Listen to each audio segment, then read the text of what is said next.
G'day, folks, and welcome to this week's podcast. You are in luck.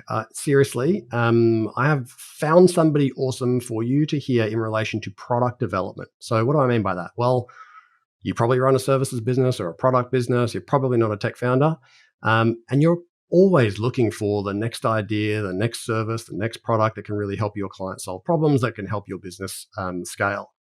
But the way we go about actually validating that idea, thinking about how to get it into a sort of minimum viable product, testing that idea, building confidence before we decide to go all in on it, there's a lot to learn in that process. And so I brought Mike Smart on, who is an expert in product management, product marketing, and he grew up in sales, so he actually knows what it means to convert an opportunity into a client. And we have a broad ranging conversation, but it's all about, he gives you very practical steps, and we work through a live example of how to think about, how do I test this with a customer? What questions do I ask them? How do I make sure I don't sort of fall in love with the idea and I avoid confirmation bias? And then what does it look like if I'm trying to build a minimum viable product? And how do I keep that investment small but build my confidence before I go all in? We cover absolutely all of that. So I think you're really going to enjoy today's podcast. Enjoy.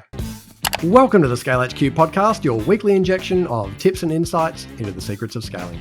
I'm your host, Sean Steele, and I am obsessed with figuring out how to help founders just like you who are creating real value in the world to scale up so they can fulfill their potential. I do that each week by interviewing founders who successfully scaled, experts in all the areas of business that you need to master, interviews with founders who are still on the way up, and 10-minute tutorials and reflections from me based on my experiences in creating $100 million in revenue for 4 other companies over 8 years. So let's dive in and see what gems we can find together on this week's episode of the Scale HQ podcast.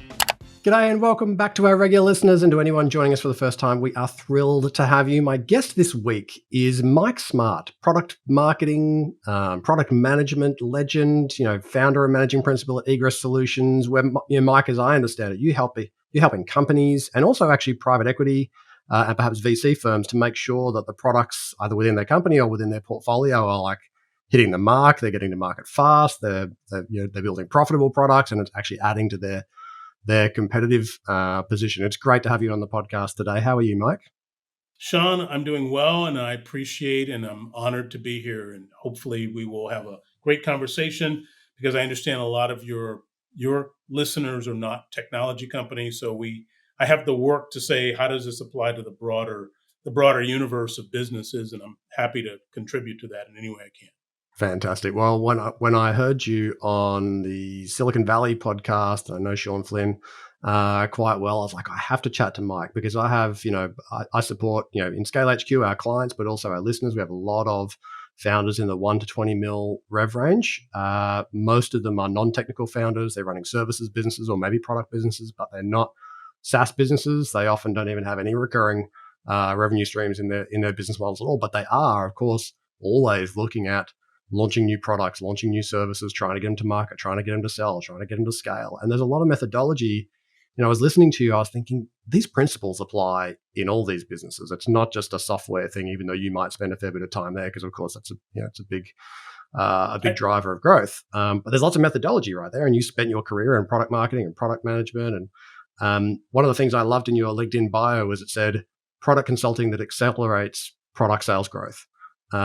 And that's the goal, right? Like, number one, am I selling something that's solving a problem? And number two, is it profitable? And number three, if those first two things are kind of happening, then I really want to scale that. Product up. So I really wanted to sort of get into your mind today. Maybe you could give us a quick, career history just as to how you kind of ended up doing product consulting. Sure. So I think, like a lot of people that start out in the product management discipline, and especially in the technology orientation of that, you'll find product managers come from all different sorts of walks of life. My first job in tech was in sales. I literally, as they say in the old days, carried a bag, so to speak. I carried a quota. I literally cold called. I called on. I was selling technology services to the CIOs of Fortune 500 companies based in Silicon Valley and the greater Bay Area. This was before SaaS. It was before a lot of things that went on. And so I came to this industry based on my business acumen and my desire to go out and make business happen, and to be very blunt about it, to make money. I grew and took various positions and sales executive roles. I at one point was a VP of sales for a mid-market technology company with salespeople on 3 continents. And then, as someone told me once, I had a midlife crisis somewhere in the year 12 or 15 of this, and decided I wanted to become a product manager. And the reality was, it was about self-preservation. I worked for a company that had really poor product management and Right. even worse product marketing.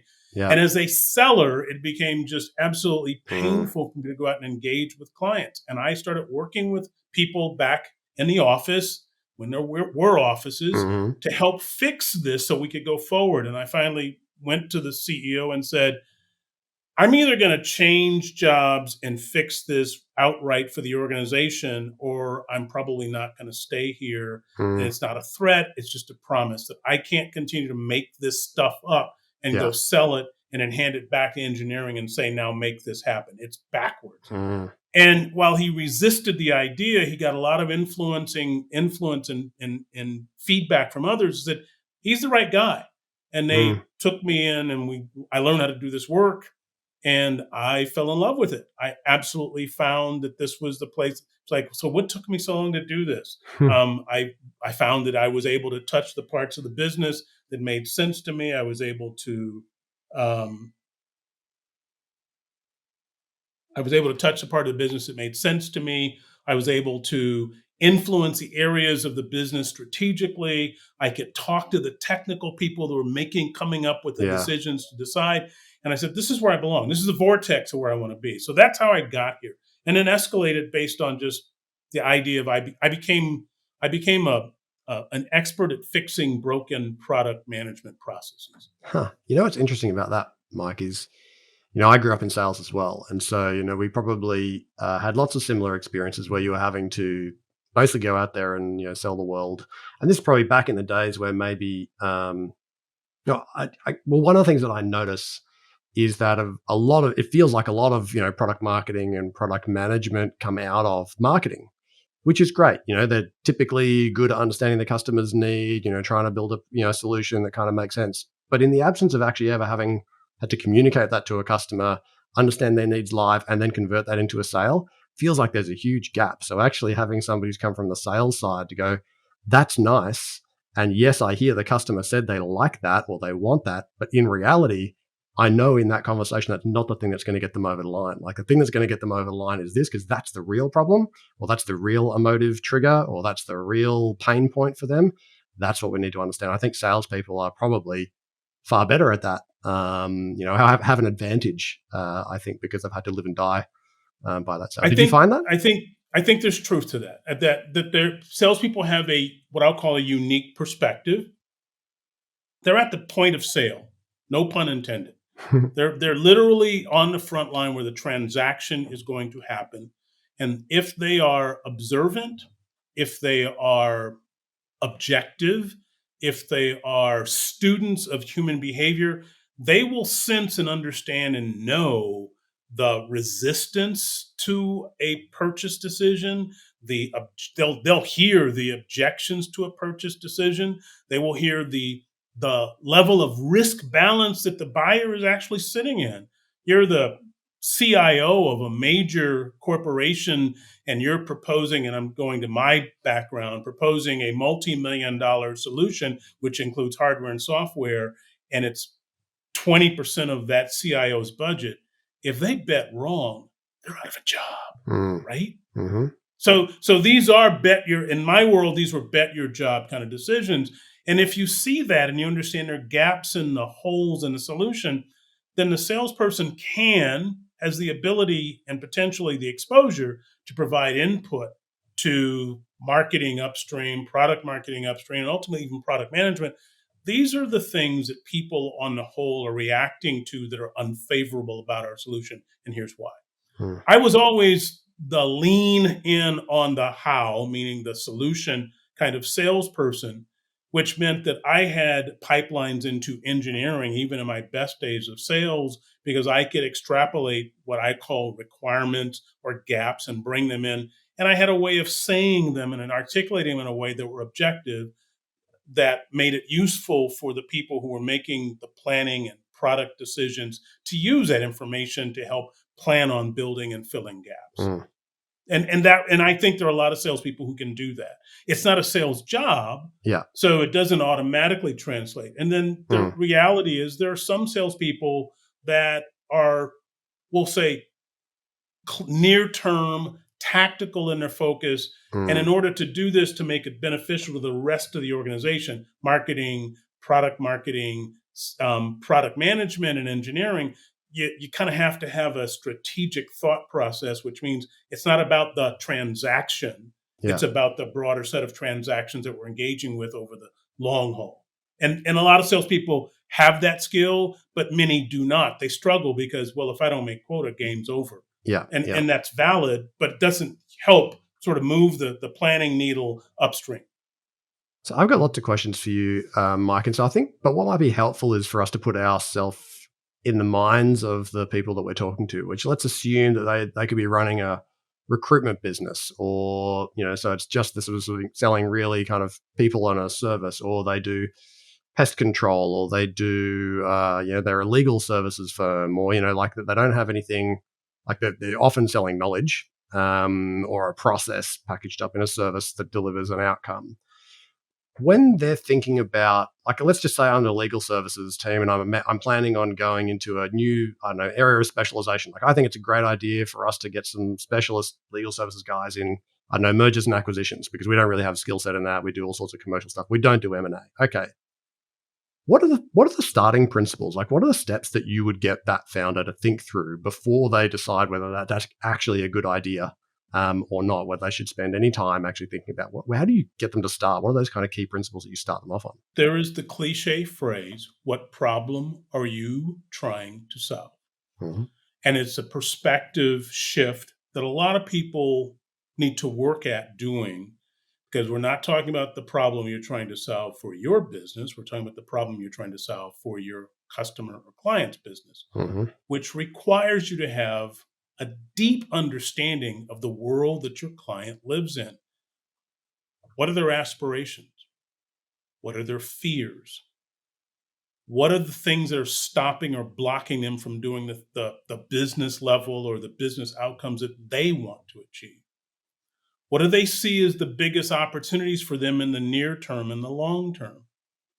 What kind of staffing and or what kind of capabilities sit around them in the scope of their business that you could augment and add to, or if you don't do correctly, you could constrain and kill? Mm-hmm. The other cliche term that gets used a lot, what are their jobs to be done? Whenever we add, we're big on this in technology, but I think it has elasticity. It goes well past just providing technology and product. Every time somebody buys something from us, whether you are a service provider, a hardware provider, a software provider, they are trying to use your skill, your capability, your offerings to fill a hole that's in their organization, Mm-hmm. assuming you're selling B2B, whether it's small business or large business. Yeah. They're trying to use your capability to fill a hole. That translates to doing a job. And the more we understand that, the more we can articulate and understand the problem that they're dealing with. And a lot of salespeople, and I stay away from this term when I'm thinking like product, we want to talk about pains. And to Mm. me, pains and problems are related, but they're not the same. Okay. You see, I may wake up in the morning, I own a small business. I may wake up in the morning and have a pain with the fact that it's end of month and I need to close the books and I'm too busy and I don't have a keen interest because closing the books is a pain. Mm. The bigger problem is the mechanism and or the method by which it takes to close the books. Could be multiple solutions in that. So let's go back to your legal services example. Mm-hmm. If I have a client that is into doing M&A, what is the pain? Well, the pain could be any number of things. Is the pain sourcing and finding potential candidates for M&A? Is the pain the DD process or due diligence process based on selling? Mm. Mm. I mean, so there's a spectrum of things. And the more I Mm. understand what Is the it, yeah, is it the problem is, the negotiating broader, support? bigger problem, I can map a better service offering that meets that problem. And it also extracts and understands what that pain is. What pain are you solving? Well, typically, if somebody's going to buy something from you, you're going to have to solve more than just one pain, right? Mm. Hmm. And is it If also I have a fair to say, headache, I can take a pain pill like an ibuprofen, or I might decide to go to a chiropractor, depending on the intensity of the pain and what the reason for the headache is, right? yeah. And so how do you think about if a customer might have a pain, or multiple pains, but I think sometimes people can fall into the trap of thinking that you make the assumption that they actually want you to solve that. Like, and that they're willing to pay for it, like just because they have a problem or a pain doesn't mean they A, want you to solve it, B, think you're capable of solving it, or C, actually are willing to spend money to solve it, because we have lots of pains, but it doesn't mean we're going to spend money on everything. So exactly, Sean. So my catchphrase is once you understand the problem, Hmm. there's a heuristic to go through, which is it urgent? To Hmm. your point, is it pervasive? Now, in the world of product and specifically technology, we don't like solving pains for or building solutions for one client. A one-off. This is about repeatability and scale. So, and I think that applies to most services Hmm. companies as well. Is it urgent? Is it pervasive? And then are they willing to pay to solve it? And Hmm. that is a series of high level questions which you need to answer. And there are questions within those questions to extract that from not just one client. Hopefully, there are more than one client you can test this with before you ever conceive of a service offering, before you ever hire resources to deliver that service offering. Those things need to be understood. Mike, what are some of the questions? Sounds like you've probably got quite a list and it's quite structured, but what are some of the questions that they might ask to get past that? Hey, is that something that you would, they might go super top level Well, and go, hey, Sean, would you pay us to you're gonna solve it? laugh. You're gonna laugh at this because they're gonna sound a lot like sales qualifying questions. Okay, Good, so hit if you me. walk into somebody and you sell M&A services, you'll ask, "So I understand you're head of M&A services offering, Mr. Customer." Yes, I am. And so, what are you finding are the most important things for you to get organized around to deliver the kind of M&A capability to your internal customers, external customers, whatever it is? And they're gonna say, well, it's hard to find people that can do the work, or it's whatever it is. Hmm. And you're gonna ask a series of qualifying questions, different intent though. I ask these questions as a product person differently with different desires than I ask it as a salesperson. My goal in asking a salesperson is I want to qualify them. Are they in the Hmm. funnel or out? Right? Hmm. I ask these questions on a product side just to hear what it is they're struggling with. Hmm. And if they tell me, for instance, the biggest problem with doing M&A is staffing really good people and keeping them on board to help do the due diligence, because the due diligence process is never long lead time. It always just pops up. People have to be ready and available. They have to know how to do due diligence. We can't train them on a job. It's an exposure that creates a risk for us. Okay, so Hmm. what are you saying to me, Mr. Customer, is that part of the challenge is keeping staff ready and available on a short notice that know how to run a disciplined due diligence process and are comfortable working together. That's exactly right. Hmm. Urgency. So what happens if you show up to a potential acquisition without that team in place? Hmm. I have to run the process, or I have to manage it myself, or we may have to pass on a process. So it's not only important to solve the problem, but there's an urgency that the next time a deal shows up, you better have a team in place. Isn't that correct? Hmm. Ding, Yeah. urgency. If I get 10 customers to say that to me, I have probably a good belief that there is a service offering that may be worth doing. Hmm. And I can go through that heuristic to ask about pervasiveness.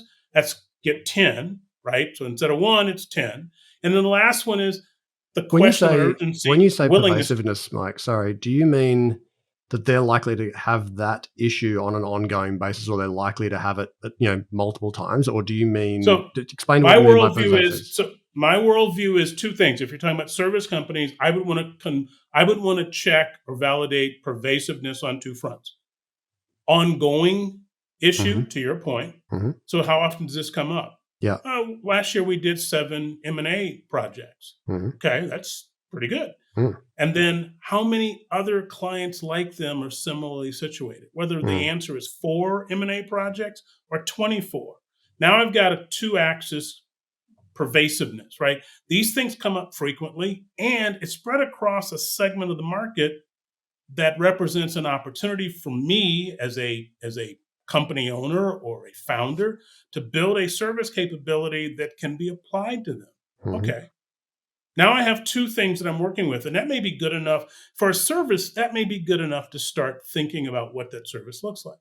Yeah. The last one, which is willingness to pay, Mm. the last time you showed up and you didn't have this capability, can you characterize what the downside or upside opportunity was that you may or may not have been able to cover? Yeah. Oh, we missed an opportunity to buy a $4 million business that would have done X, Y, and Z. Or Mm. we missed an opportunity to collect fees that could have generated $400,000. Yeah. Whatever those things are, now you have the vital three, right?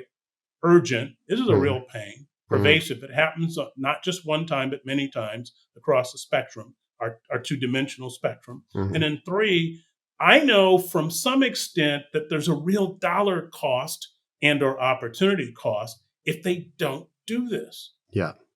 If I was in sales mode, I'd be check. I'm ready. I know I'm ready to go close the deal, right? I'm going to present an offer. I'm going Mm. to present a Mm. capability. I'm going to close the deal. Mm. In the product creation or service creation world, I now have enough information to start formulating what that service looks like. Mm.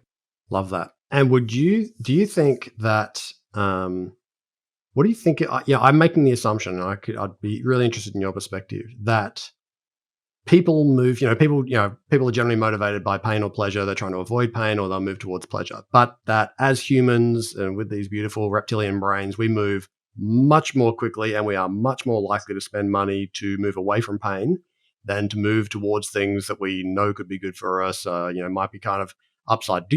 How do you experience that in the world? Like, will people invest in products just as much for some, sort of utopian or toward focused goal, or they'd be much quicker to solve something that's costing them money and I'm creating going pain to that way? give you I'm going to give you the quick and somewhat tongue-in-cheek answer. Hmm. I heard it from someone else. And we all are dealing with this macro environment.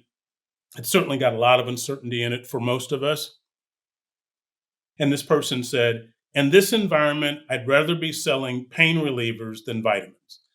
And we said it in a group setting. We all smiled and we all laughed because I think in a sentence that establishes Mm. just what you said. Yeah. That and it extends to some other things. That we live in a world where the reward for relieving pain is much higher than reward for setting up and building out long-term health. Mm. It's just kind of how we're wired, right? Yeah.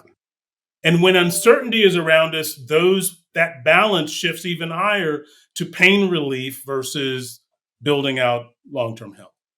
A great example of that is, I've grown up in the education industry, and that's always been a great industry to be in a terrible macro environment. Because what happens when there's a bad macro environment and people are losing jobs? They're feeling pain. They retrain. They rapidly That's true. upskill. They move towards certification. They're like, I could be out of a job. I need to protect myself. There's downside pain that I can see coming. They throw themselves at education to skill up and then be able to transition and protect themselves. But if everything's going really well, career's going really good, how much will they invest in their professional I just got a development to raise level and a up? promotion. What do I care about training for? I'm doing everything right. That's right. I'm glad that, that is, my thinking is consistent with yours on that one. No, I think that's absolutely correct. Yes. Okay, that's been, and I really appreciate the kind of live example. It's so much easier for me to get my head around, I'm sure, for our audience. So let's assume we've ticked off our 3 boxes. We're like, okay, we have discovered a need with our clients that is urgent, it's pervasive, and we think they've got the willingness to pay. Um, in terms of how do you guide, are there any principles that you guide people to think about how to build, that they don't want to go all in and go, okay, well, I've discovered a problem. Now let's go and hire 5 people and build a whole team. Let's get the service happening. Let's build a new website and landing pages. And it's like, okay, that microcosm of going, okay, we've got an idea here. It's past the 3 gates. How do you get them to think about the sort of MVP, the testing, the keeping the costs limited, but getting to the next stage that builds confidence that you can then invest further? How do you get them to think about that So stage 2? now you're using the terminology from my world. We're talking about agility principles, lean principles, things that appropriately balance doing what I'll call innovation on a budget. Okay. Mm-hmm. Not everybody is I like that. Apple, Yep. and there Innovation is on a budget. nobody that's going to ever be like Steve Jobs again. Mm-hmm. So none of us are that brilliant or that smart that we can conceive of things. And even his process involved feedback from customers and feedback from the market. And it was incremental by nature. So we don't ever have to build something completely at the start of an idea. In fact, the best practices in the sciences, that's a prescription for failure. Or as my high school basketball coaches say, that is not a high percentage shot. You can Mm-hmm. take that shot from 27 feet away, Michael, but it's only going to go in 2 out of 10 times. Mm. Or you can take a shot closer and you'll be shooting with more success, and you won't be on the bench, you'll be playing in the game. And so that's sort of the backdrop that I put in this is we want sometimes get in a hurry and becomes our own detriment. We try and move too quickly before we really understand the problem. I deal with this a lot with engineers because they are very quick to understand a problem. Most of them are very smart, and they start coding. In my world, they start coding things that can't be uncoded once they start. And it's sort of like making up your mind you're going to do something before you really have clarity about it. Yeah. The mind says, this is correct, and we're going to continue on this course. Even if it turns out to be inaccurate, right? We'll just keep moving forward. So in order to do that, I would advise anyone, keep it simple and keep the investment of energy and effort down, even if it's frustrating. So go back to the service example of building out this M&A service offering you described. There are a number of ways you could do this to test whether or not this was correct. If you had some friendlies, clients or customers that talk to you, you trust them, they trust you, they bought from you in the past, you can sit in front of them and assuming they have this problem or at least some variation of it, you could say, take a 1-pager service description and provide it to them. Not a marketing slick, something that has definitive, descriptive understanding that they could go, wow, this is pretty impressive. Can you do that? And offer it to them and then say, what do you think? And then quiz them. And in some cases, even play devil's advocate with them about the viability of this offering.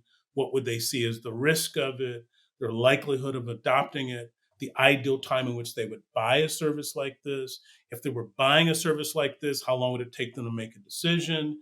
If they were looking at a service like that, would they go out to the market and test competitors to see if somebody else had the offering? If they tell you that, find out who those competitors are, and then go validate what you're proposing as an offering against a competitive offering. And this happens before we ever lined up anybody's. This is a one-person thing. Any person can do this and line this up. We're talking about time on a Word document or time on a sheet, a Google Sheets or whatever, to basically build this thing out and test it and use it as sort of the staging ground. And once you do that, let's go back to pervasive. Do the same process. I work with actually, I was involved as a early stage founder in a company that we've since sold, but we did this. And it was partly because I had a group of really smart technical people that wanted to go build a prototype. And I literally forced the team to do a dumbed down version of a mock-up. And in fact, we had somebody who was a great UX designer create the mock-ups. And it was 15 sort of screen-looking things. And I said, turn it to black and white. And they were horrified. Why are you doing this? Why? I said, because they don't want the customer to get fixated on the UX. I want the customer to stay fixated on their problem. And if I turn this to black and white, Yeah. mentally, what it forces that person to do is look at this from a distance because suddenly it's not real. Yeah. Now, the UX was so good that we actually still had people asking, is this real? Can you actually do this yet? The answer, and that was flattering to us. The answer is no.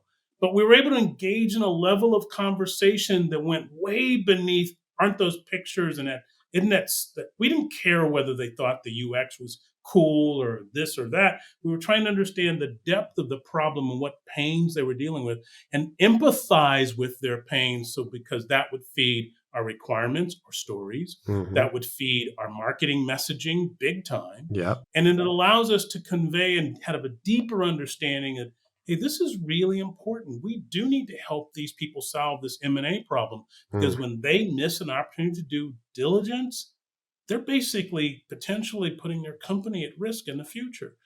If we can empathize with a client like that, we can probably build a really great solution for them. Now, what if I told you that with just 15 minutes of effort, you could find out the top 3 things that are going to hold your business back from scaling in a sustainable way so that you can fulfill its potential and you can enjoy it as much as you deserve to? And what if I told you in that same 15 minutes of effort, you can find out how your business stacks up against thousands of other businesses who've taken the same test so you can actually see how you compare? If that sounds interesting, you need to head straight over to scalehq.com.au/growth score. You're going to complete a short survey and you're going to get back in your inbox a free 9-page report that's going to show you how you stack up versus your peers and where you need to focus to unlock scalability and a greater level of enjoyment in your business. And for a limited time, I'm going to offer you a free 30-minute debrief on the report where myself or one of our Scale HQ founder mentors who are all experienced CEOs and have scaled successfully will unpack your specific report with you. We've done hundreds of these, and so we know exactly how to help you get the most out of the insights in there. There's no selling from us, just lots of value for you. Head over to scalehq.com.au/growth score and get your free growth score report right now. You are going to love it.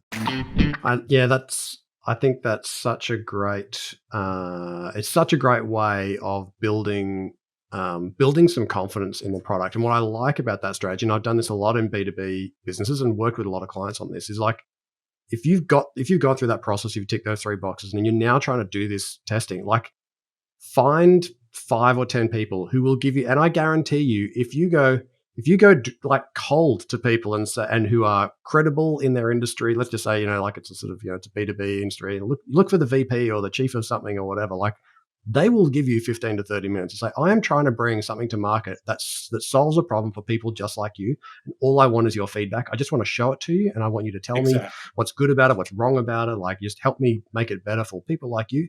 You'll be amazed at how many people will give you that time. And through that process, they build trust. You build a relationship, they build trust with you. And the question at the end of it is, if I was able to actually, deal with all the things that you talked about and then bring this to market, would you want to be one of the people that's a beta tester or a pilot or gets a discount or work with us to make it even better?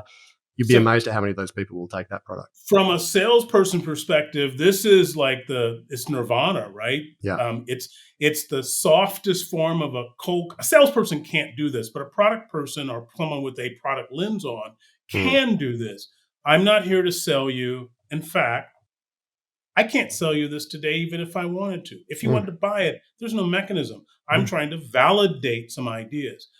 There are 3 levels of human nature that make us want to help somebody do that. The one is just most of us are nice and have empathy toward people trying to solve problems. The second one hits closer to home to your point. If this person is committed to their space and their industry, they are flattered that you think enough of them to ask for their opinion. They're 100%. Not going to say no, right? And then the third thing is that's their ego. Wow, they're working on something really cool. So when this comes real, I can say, I put my thumbprint on that. Yeah. And it's just feeding right into that cycle. And lastly, to reinforce and amplify what you said, you can always go back to them and get them to give you the 2nd, 3rd, 4th opinion about this as you go through. And by the time you're finished, if you do what they're suggesting, they're probably going to use it. They're probably going to be one of your earliest customers. Absolutely. I mean, it's a beautiful way to build out things and try things without over-investing. Love it. Now that you've just given us some great steps and some great principles for us to get all the way to essentially like a kind of pilot pilot group of customers to kind of test the idea, to get a bit more confidence in it, a bit of veracity. Okay, well, actually, maybe I can actually put some money behind this, and I'd still want to contain that and keep it, because maybe I've misread some of those cues, or I got a bit too excited, or whatever. What about in that process? What do you see the biggest mistakes are that people get wrong in this process? Like, what are they might be going, oh yeah, I followed all of my steps and I got to the end, and then I was like, okay, I'm coming back to you with the thing, and they still didn't buy it. And you're like, okay, well, what are the common things in that chain that you see people they slightly misunderstand, or they kind of take the wrong orientation? What are the things that you see people get wrong?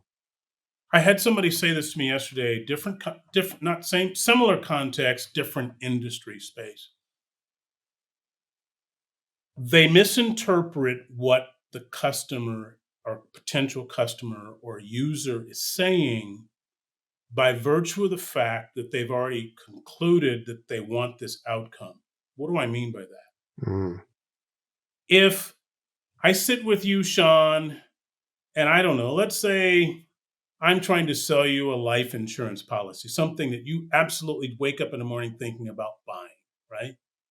And I take you through a process of offering you various types of life insurance. And on the premise that I'd said some question like, Sean, don't you want to provide for your family if something happens to you? And of course, you're going to say, well, of course I do. And if I take that clue and conclude that you want to buy life insurance from me, yeah. So if I say, go back to our example of legal services in the M&A space, well, what's happened the last time you didn't show up with a proper due diligence team? We lost an opportunity for $4 million. There's the answer. We're already there. Without fully understanding, one, how did you deal with that? In other words, they solved that problem probably without your service because your service doesn't exist yet. So you need to explore, well, what happened when you got there and you did that? Oh, we had to hire a lawyer. She came in at $700 an hour. It was a big mess. We saved the deal, but we spent more money than we need to. Now, if you took the first answer, they lost $4 million as the justification for this, definitely you need walked me. out with You walked out with less than half the story. The story was they had to scramble and figure out something at the last minute. It adds beef to my service offering, right? More depth and more justification of my service offering. But if I don't ask the right question, I don't even get there. Yeah. And so a lot of people get impatient and they work off of service level information and they stop asking the question, tell me, or making a statement, tell me more, or asking the question, what were the consequences of this, or what were the impacts? So it's patience is the biggest thing. So it's the other thing, go ahead. I'm sorry. I was going to say, it sounds kind of like, it sounds like, the person's kind of walking in with a confirmation bias, right? They're like, well, I know people need this. And so what you've just told yourself is that I'm going to be listening for every cue that makes me go, this is a great idea. As opposed to listening for the cues where it's like, maybe it's not a great idea. Like, what you need if you can't do it yourself. And I am the first one to put my hand up and go, in a process like this, because I'm very strong on optimism and I think everything's going to work, and that's just my nature. I know I actually need somebody else in the room who's looking for all the problems, who's going, yeah, hang on a second, but why didn't you solve that yourself? And who else would you have gone to? And what was it really such a big issue? It doesn't sound like that big an issue. Like, you got to be testing for that. And if you can't do that yourself, maybe take a second person with you. And that's so there is a rule of thumb, and why we often say salespeople probably are not the right people to do this, because as a salesperson, we kind of live in a confirmation bias world because we are always optimistic about the outcome. So clearly, and product people are also like this as well. Taking somebody else to sort of, somebody speaks and asks questions, somebody sits quietly, listens, watch body language, writes notes. Those kinds of things are really critical. And in today's world, when we've done this, we record sessions. Most people are willing to be recorded in a video context. And we go back and we listen. What did they say? Yeah, he said that, but did you see his body language? Maybe nothing. Maybe the room was cold. Maybe a lot. And now we go, and it gives us a way to go back and confirm. I like to say that you have to be sort of devil's advocate or a contrarian in this process, because you're looking for the things that you miss, the things that you don't ask, or the things that'll trip you up later. That's all right. And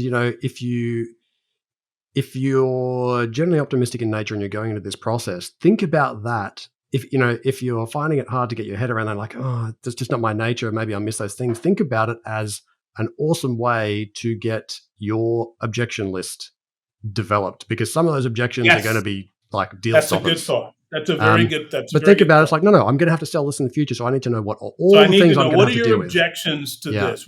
Why wouldn't you buy this? What would you be concerned about?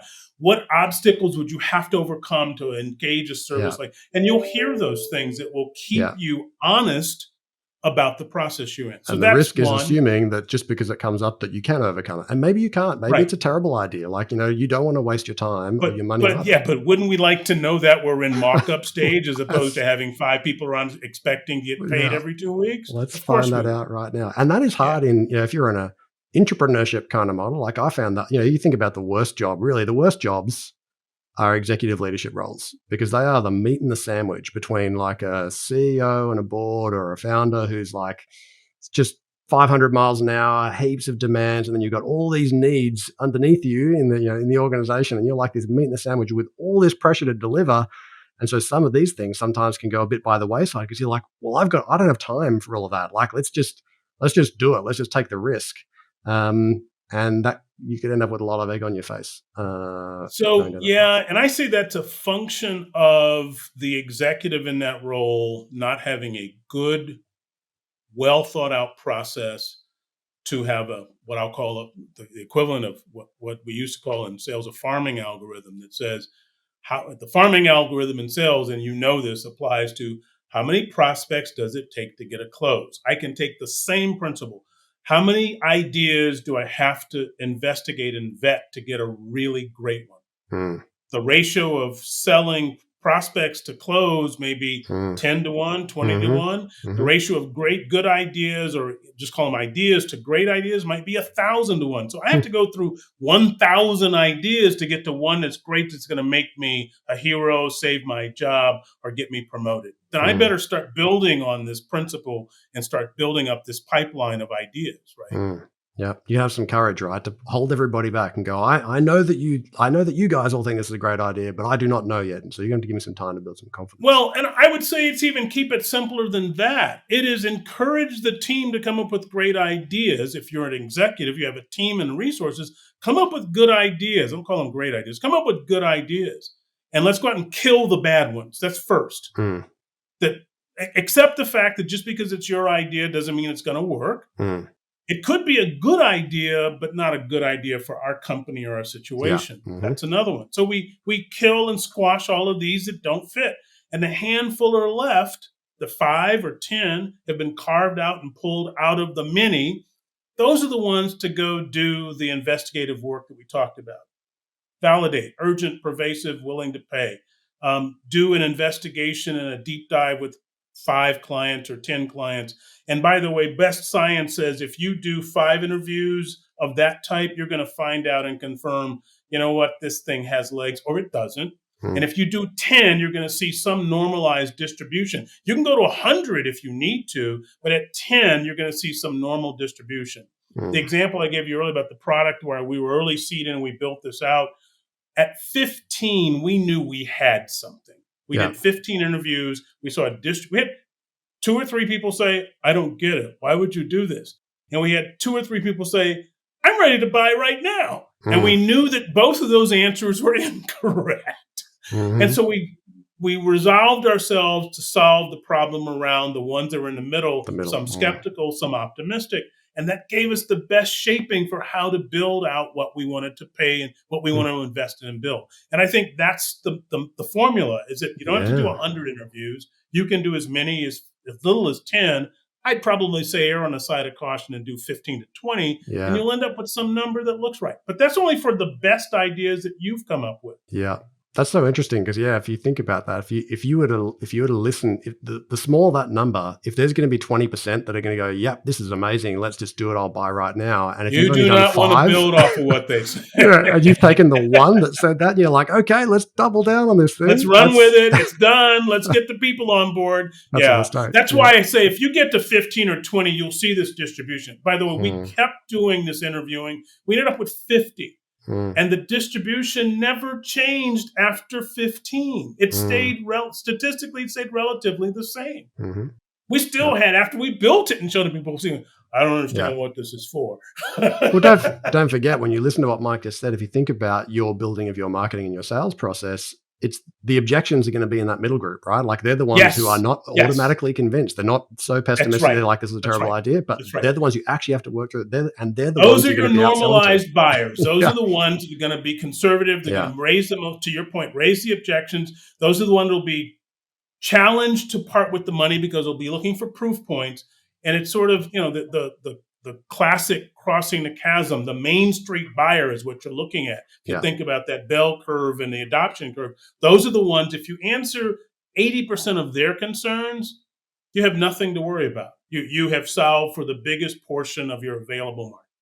Mike, last question for you, because I've probably got about 40,000 other questions I could ask you, but I know how much bandwidth people have to listen to a podcast. So, how do you think, like, we've got AI in the background rapidly changing, and two things were coming to my mind. Like, how does that rapid evolution impact people who manage product in an organization, or what are the implications for AI as a society? And should we be applying like product management principles to trying to deal with that problem? Because we've got some big ethical issues, kind of coming up. How do you think about this sort of role of AI when it comes to product management? So you probably know, Sean, that the space that I'm in, AI is part of almost everybody's sentences all day, every Mm, day, all day long, right? hmm. We have the tech industry is now obsessed and absorbed in AI. Yeah. Um, are we in a hype cycle? Probably. Hmm. Is it real? Yes. So I heard some really interesting thoughts, and that the people who are sitting in any job anywhere who are looking at AI sort of, and if you think about the hype cycle, it follows sort of the grief cycle, right? The first stage is denial. This is not real. If somebody's sitting in a job as a legal analyst, and they think AI is not real in terms of their job, they're in denial Mm, because AI is going to hit them. If somebody is a product manager in a B2B software company and think that AI doesn't have an impact on their job, they are in denial. mm, Now, whether or not AI, these quote unquote sentient beings, are going to take over your job or my job, it's TBD. mm. What will happen, guaranteed, sooner rather than later, is that people who jump in and embrace the tools that are out there, they're using AI, will take over our jobs, right? Yeah. So somebody who's a consultant like me that's using pick the plugins and the plethora of tools out there that are Mm, based in AI to start delivering services to a client will look a lot better and a lot more capable and a lot smarter than me doing their work than I will. So yeah. my comment is, don't be in denial, Mm, be in an embrace mode. Go learn yeah. what this is. And Hmm. that's for everybody. That's not just one sector of the economy. That's not just one class of job. That's all jobs. Mm, The biggest threat coming to all of us is that if we don't understand this and we don't get comfortable with it and we don't have an embrace strategy for it, we will be pushed out, but it'll be by people that are willing to do just what I described, yeah. embrace it and dive into it and learn. And if you're a founder with a business model that you're pretty sure is, kind of that's on the chopping block, for want of a better word, like, you're really concerned about the disruption of generative AI to your fundamental, product or service, then I can guarantee your people are thinking about it as well. So you need to engage everybody in your I business think and get everybody on the case and go, how do somebody we would have use to be this, right? under somebody would have to be under a rock today Yeah, not to be thinking about AI, right? 100%. So Yeah. yeah, But and you don't have to so if solve it you're a on your own, founder right? and you're a business owner, Mm, the greatest thing you could do for your specific business, and most importantly for your employees, who, if you're a service business, they are your business, is truly embrace this. structured training program for them, encourage them to go out and get trained on their own, set up seminars or work seminars or webinars or whatever vehicles you have around you, and bring in people. And the people in AI are loving talking about this. They haven't had this much attention in 20 years. So I've had people on my podcast to talk about AI, and they're loving it because for the first time in a long time, they're at the vortex of something that's massively changing. So you can touch these people. They're willing to talk to you. You don't have to pay big bucks for them. And there are lots of tools out there. And so I'd say structure methods by which your teams can come up to speed and understand this. If nothing else, they will become intelligent consumers of it, which makes your business value proposition stronger. And you will eliminate the fear of what's looming around them. Am I going to lose my job to some machine? And you can take that fear out. And then after that, if they get comfortable with the tool sets that are out there, you're going to find them coming up with their own creative ways to improve the productivity of their work. And you don't have to supervise that. They'll be saying, hey, boss, I just jumped in a ChatGPT 4.0, and this newsletter that took me 3 days to do now takes me 3 hours. Well, that's a big uplift for your business. 100%. I'm with you. Mike, thank you so much. If people wanted to get in touch with you, ask you questions about, product management, like where would you direct people to if they want to follow? Probably LinkedIn is the best place. I have a company website. It's egresssolutions.net. That's EGRESS solutions.net. So you can certainly approach there. But LinkedIn is probably the place that I'll be probably most responsive. Beautiful. Michael Smart in LinkedIn. Michael Smart, they will find you. And folks, you'll be able to find the link to Mike's LinkedIn in the show notes. Folks, actually, I really hope you enjoyed today's show. That was a great conversation. And if you did not take anything practically from that, then you were not listening. So go back and listen to it about another 100 times. If you are thinking about investing, like if you're one of the culprits out there that takes huge bets on ideas that are half-baked and it actually just wastes a gigantic amount of time of your money and your team's resources, stop doing it. Go back and listen to this a few times, take notes, and just think about how you can build your confidence slowly by testing in the right way and getting the right sort of MVPs. If you want to actually think more deeply about what new or modified products and services could actually help accelerate your growth trajectory, you should be joining me at the Scale Up's Roadmap program that we're kicking off in August.